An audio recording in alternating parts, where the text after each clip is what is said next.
My name is Robert Dieter. I'm a helicopter pilot, and till recently I was a member of the Missouri National Guard. I didn't grow up in church. I grew up probably as far away from church as you can. For me, it wasn't that I was sure that there was no such thing as God. I just didn't know. So I never really had attended church until I met my wife, Connie, who was attended church here, High Street, all her life. She would drag me to church. There was a preacher here named Jerry Thorpe, and for some reason, of course, Connie made me go, and for some reason, it was like there was nobody in the church but Jerry Thorpe and myself. It was odd. It left an impression.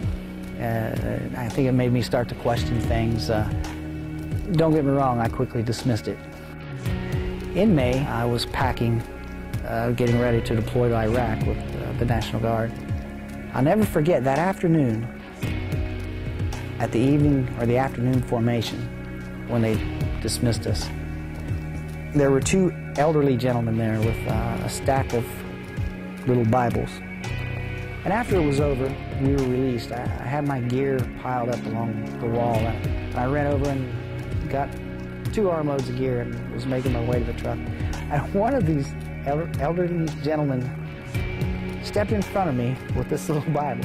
And he said, "Excuse me, young fella, I don't believe you got a Bible." And I said, "No, I didn't. I don't need one." But he was insistent. He was so insistent.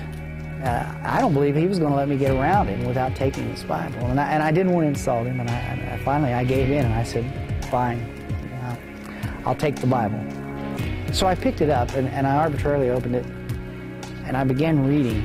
And for some reason it was interesting. And I kind of felt a sense of peace, of comfort, strength.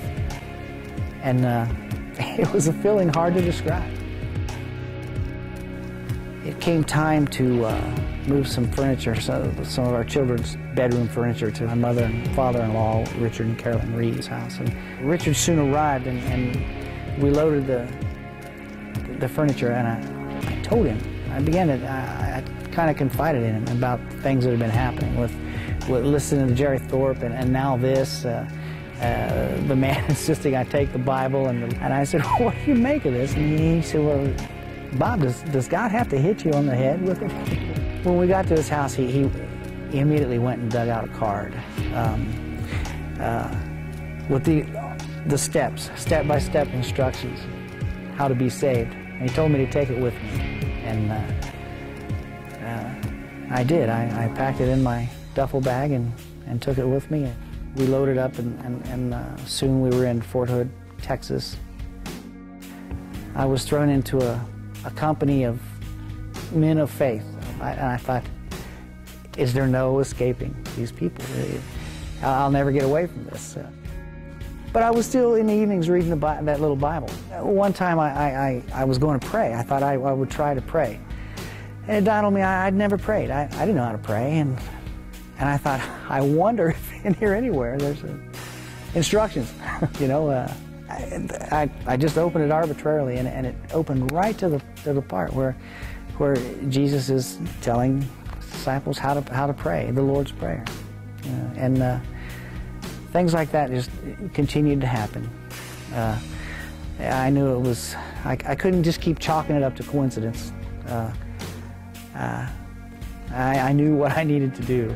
And one evening, after reading the Bible again and finding such peace and comfort, I got out. I dug out the steps, the instructions that Richard had given me, and I followed the instructions, and I prayed and asked Jesus to come into my life and be my Savior, and I was saved there in the Army barracks and in my room at Fort Hood, Texas. Our lives have been different now. Our marriage is richer fuller, more meaningful. We're a Christian couple now. The power of evangelism showed me to love God, serve people, and reach the world. I'm Bob Dieter, and I am High Street.